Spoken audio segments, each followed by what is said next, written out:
Ni matumaini yangu kuwa mzima buheri wa afya, mtazamaji wa EATV popote pale ulipo. Karibu sasa katika kurasa dakika chache za kukufahamisha machache katika mengi yaliyofika mezani kwetu kwa hii leo.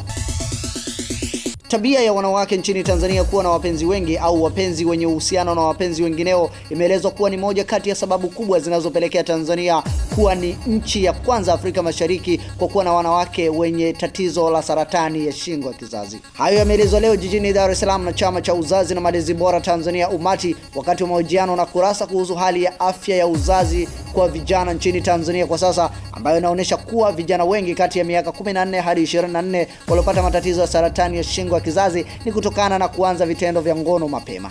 Watu watano kati ya 100 wanapokuwa wameathirika, tunaongelea ni hao vijana wa miaka 10 mpaka 24. Na saratani hii kimsingi inaambukizwa kwa kujamiana, na hasa kwa vijana ambao wameanza kujamiana katika umri mdogo chini ya miaka 18.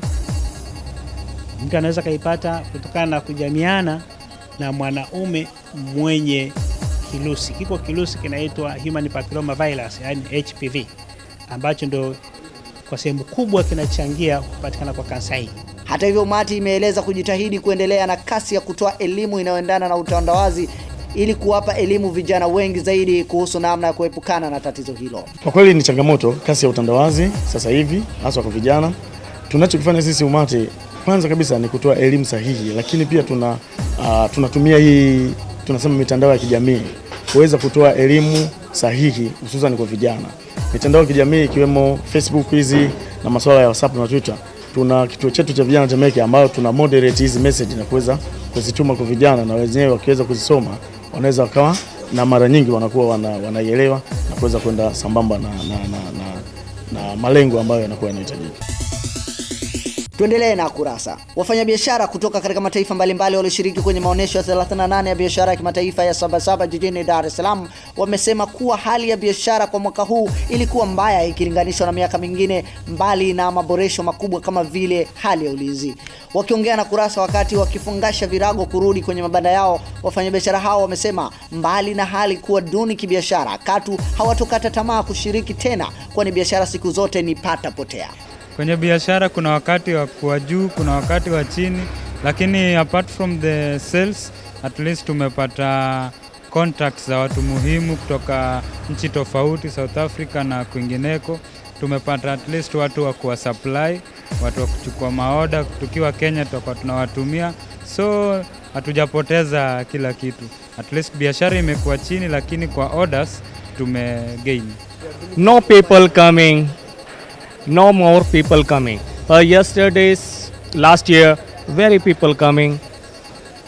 How about sale? Many people selling. But this year, not good.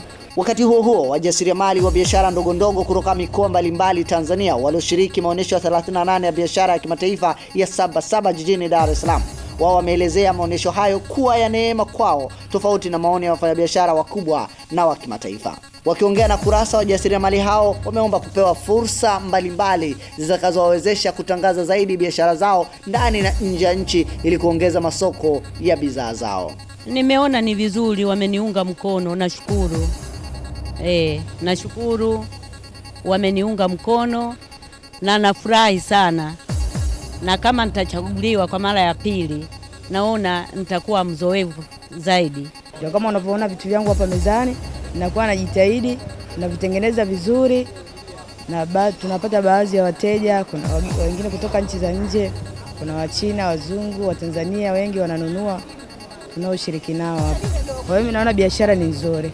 Wamiliki wa uwanja China, nilikuwa naomba watusaidie itakapokuwa inafika mwisho wa kilele kama hivi tarehe 7 au tarehe 8 wanafunga, basi waruhusu angalau wananchi waweze kuingia bure, hata sisi waweze kununua bidhaa ambazo zinakuwa zimesalia.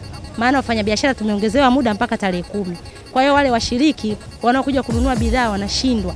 Kiingilio kinakuwa bado kiko vile. Kwa hiyo tulikuwa tunaomba kama pendekezo watusaidie wajasiriamali wafanya biashara wenzangu ili waweze kuwa wanaingia bure mwishoni, wanaweza kununua bidhaa maana zimeshuka mno.